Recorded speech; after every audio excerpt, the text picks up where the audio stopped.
Hola a todos y bienvenidos a Conecta 2, Aprendiendo sin Fronteras. Hoy vamos a embarcarnos en una de las aventuras más épicas de la historia. Vamos a viajar al pasado, a una época en la que dos mundos completamente diferentes estaban a punto de chocar de manera espectacular y, por supuesto, de cambiar el curso de la humanidad. Pero no estamos hablando de naves espaciales ni de civilizaciones alienígenas. Nos referimos a España y Mesoamérica antes de 1519. Imagina por un momento que eres un joven soldado en España a principios del siglo XVI. La reconquista ha terminado, el Islam ha sido expulsado de la península ibérica y ahora la ambición del reino apunta a nuevos horizontes. ¿Te atreverías a embarcarte en una expedición hacia tierras desconocidas, con la promesa de oro y gloria, pero con la certeza de enfrentar peligros inimaginables? Ahora cambiemos de perspectiva.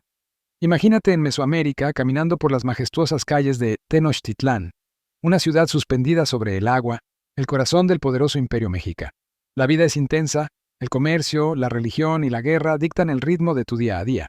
De repente, aparecen hombres extraños con armaduras brillantes, montados en animales nunca antes vistos. ¿Qué pensarías al ver a esos forasteros? En este episodio, exploraremos cómo era la situación en ambos mundos antes del gran choque. Vamos a descubrir qué motivó a los españoles a cruzar el océano en busca de riquezas y cómo eran las avanzadas civilizaciones que encontraron al llegar. Acompáñenos mientras seguimos a Hernán Cortés en su camino hacia la conquista de México, desde los primeros contactos con los mayas hasta los rumores que llegaban sobre el misterioso y poderoso imperio mexica. Prepárense, porque esta historia está llena de aventura, intriga, traiciones, alianzas inesperadas y una determinación de acero que llevó a un puñado de hombres a enfrentarse a uno de los imperios más poderosos del continente americano. Así que sin más preámbulos, comencemos.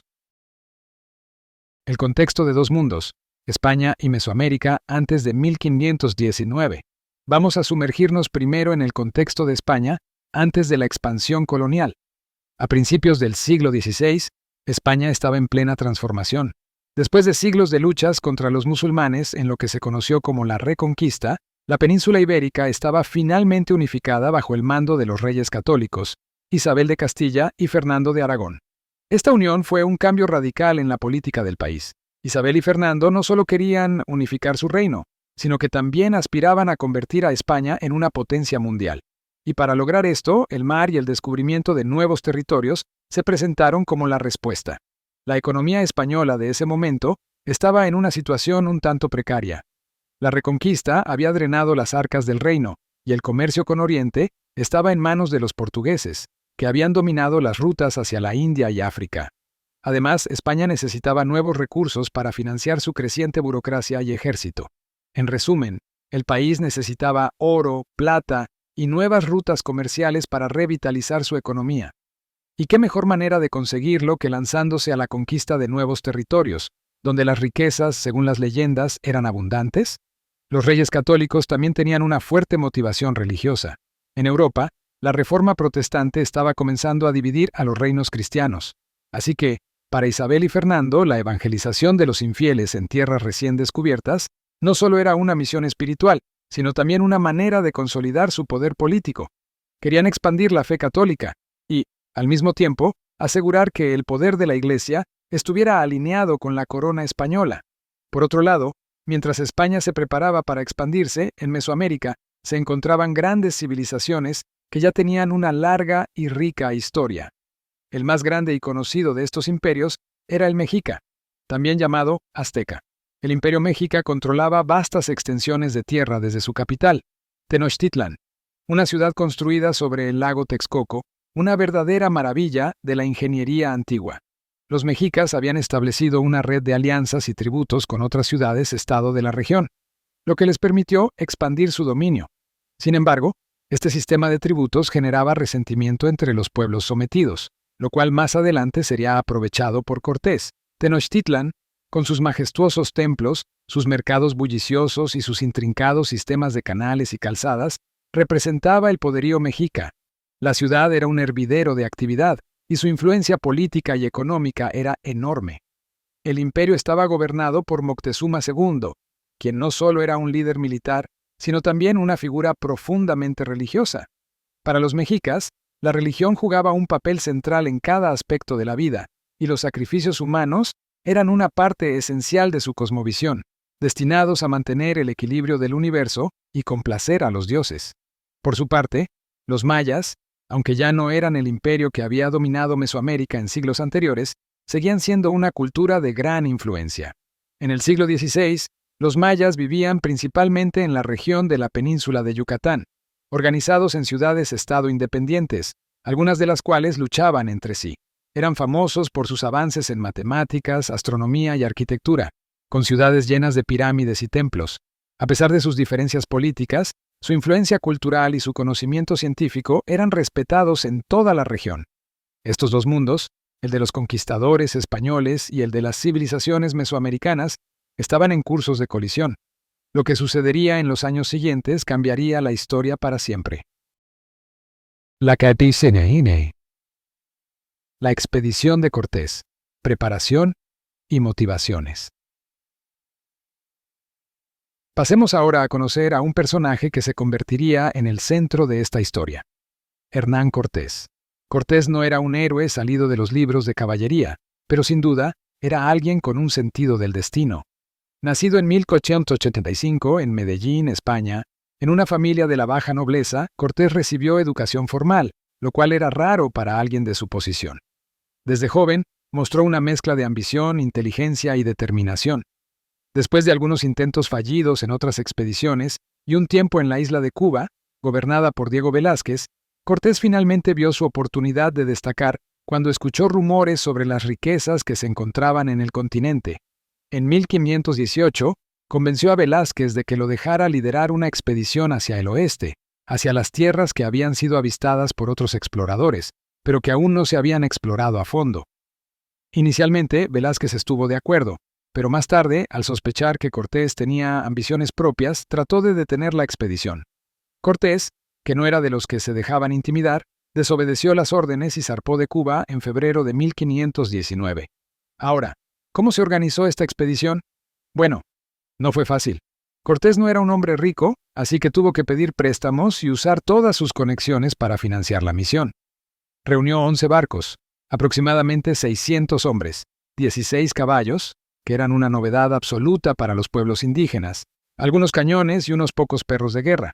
Estos números, aunque modestos, demostraron ser suficientes gracias a la combinación de tecnología europea, la astucia de Cortés y, más adelante, las alianzas clave que formaría en Mesoamérica. La tripulación estaba compuesta por una mezcla de aventureros, soldados y mercenarios, muchos de los cuales estaban más interesados en las riquezas que en cualquier otra cosa. Recordemos que las expectativas en esa época eran altas. En Europa, circulaban historias fantásticas sobre ciudades doradas y riquezas infinitas. Para estos hombres, embarcarse con Cortés no solo era una oportunidad para escapar de la pobreza en España, sino también para hacerse ricos más allá de sus sueños más locos. Pero el camino estaba lleno de desafíos. Antes de zarpar, Cortés sabía que enfrentaría problemas no solo en las tierras desconocidas a las que se dirigían, sino también desde el interior de sus propias filas. Mantener la moral y la disciplina sería tan importante como cualquier batalla que enfrentaran en el futuro. Primeros contactos. Los encuentros con los mayas de Tabasco. Una vez que Cortés y sus hombres tocaron tierra en la actual costa del estado de Tabasco, México, en marzo de 1519, no pasó mucho tiempo antes de que tuvieran su primer gran enfrentamiento con los pueblos indígenas. El primer grupo con el que entraron en contacto fueron los mayas de Tabasco, quienes no estaban particularmente encantados de ver a estos extraños forasteros en sus tierras. Y aquí se produce uno de los momentos cruciales en la expedición, la batalla de Centla. El 14 de marzo de 1519, las fuerzas de Cortés se enfrentaron a un ejército maya que, aunque valiente, no pudo resistir el poderío militar de los españoles.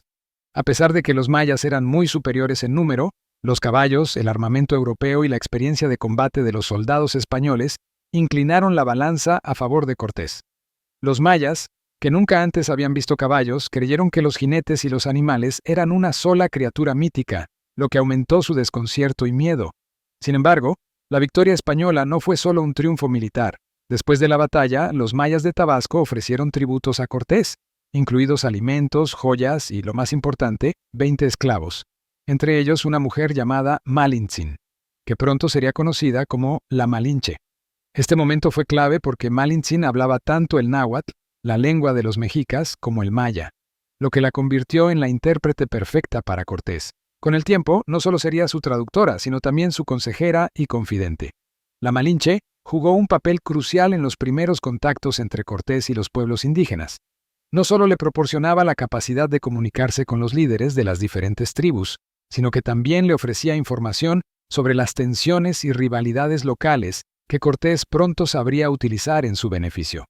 Si bien algunos la consideran una traidora por haber ayudado a los españoles, otros la ven como una mujer que, en medio de una situación imposible, usó su inteligencia para sobrevivir y prosperar. Pero las alianzas formadas en este momento fueron tan importantes como las victorias militares. Cortés se dio cuenta rápidamente de que no podría derrotar a un imperio tan poderoso como el mexica solo con la fuerza de sus armas. Necesitaría aliados locales, y muchos pueblos indígenas, cansados del dominio mexica y sus demandas de tributo y sacrificios humanos, estaban más que dispuestos a unirse a su causa. La fundación de la Villa Rica de la Veracruz, el primer paso hacia el imperio mexica. Tras consolidar su posición en la costa y comenzar a establecer relaciones con los pueblos indígenas, Cortés sabía que necesitaba un punto de apoyo más formal para continuar su expedición hacia el interior.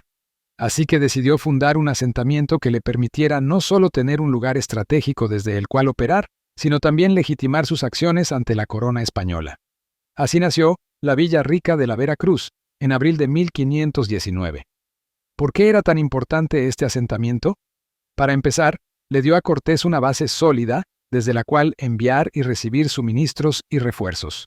Pero, más importante aún, le permitió romper formalmente su vínculo con el gobernador Diego Velázquez de Cuba, quien había intentado detener la expedición.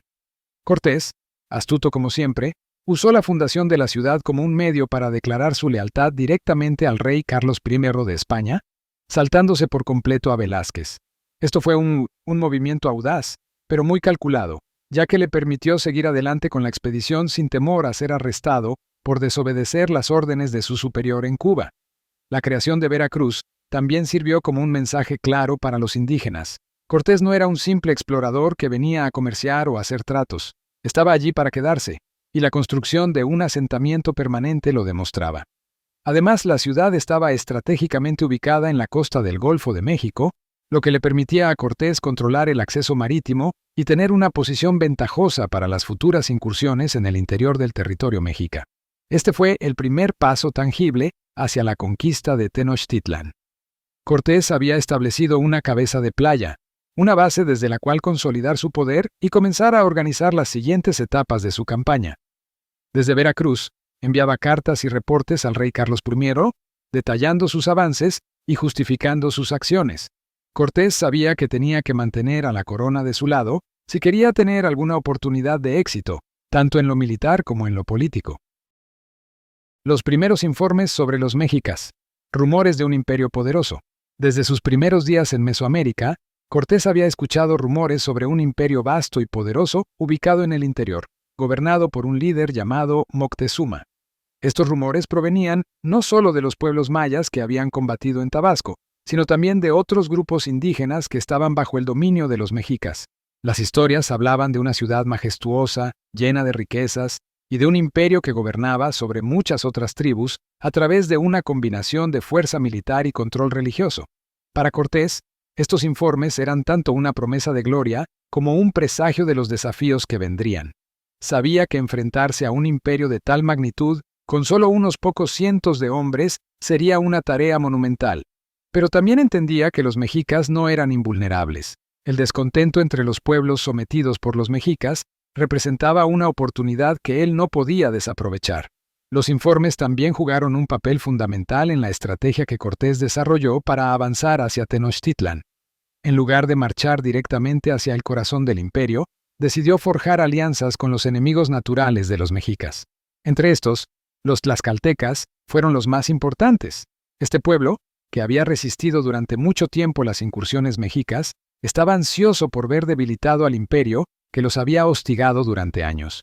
Así que, en lugar de tratar de conquistar Mesoamérica solo con sus fuerzas, Cortés comenzó a formar una red de alianzas que le permitiría enfrentar a los mexicas con un ejército mucho mayor. Este enfoque no solo demostró su habilidad militar, sino también su capacidad para entender y manipular la compleja red de relaciones políticas en Mesoamérica. Los rumores sobre las riquezas de Tenochtitlán, sobre su esplendor y la figura casi divina de Moctezuma, no solo influyeron en Cortés, sino también en sus hombres. Aunque muchos temían enfrentarse a un imperio tan poderoso, la promesa de riquezas y la oportunidad de ser parte de una gesta épica los motivó a seguir adelante, a pesar de las dificultades que se avecinaban. Así llegamos al final de este extenso y fascinante viaje por el inicio de la conquista de México. Hemos recorrido el contexto político y económico de España, explorado las avanzadas civilizaciones mesoamericanas, seguido los pasos de Cortés en su arriesgada expedición y analizado los primeros contactos entre los españoles y los pueblos indígenas. La fundación de la Villa Rica de la Veracruz y los primeros rumores sobre el Imperio Mexica prepararon el terreno para lo que sería una de las campañas militares más audaces de la historia. ¿Qué nos enseña esta historia? Que a menudo, los eventos más trascendentales en la historia ocurren en los márgenes de lo inesperado, en esos momentos donde la astucia, la ambición y la oportunidad se encuentran. La conquista de México no fue solo una serie de batallas, sino un choque de culturas, una danza compleja entre el poder, la diplomacia y la guerra. Si este episodio te ha parecido interesante, te invitamos a seguirnos y a compartirlo con otros amantes de la historia. Nos encantaría saber qué temas te gustaría que exploráramos en futuros episodios, así que no dudes en dejarnos tus comentarios. Y no olvides que el aprendizaje no termina al cerrar un libro o apagar este podcast. Vive en cada pregunta y en cada mirada curiosa. Sigamos conectando ideas y explorando juntos. Nos escuchamos en el próximo episodio de Conecta 2. Aprendiendo sin fronteras, donde aprender es solo el comienzo.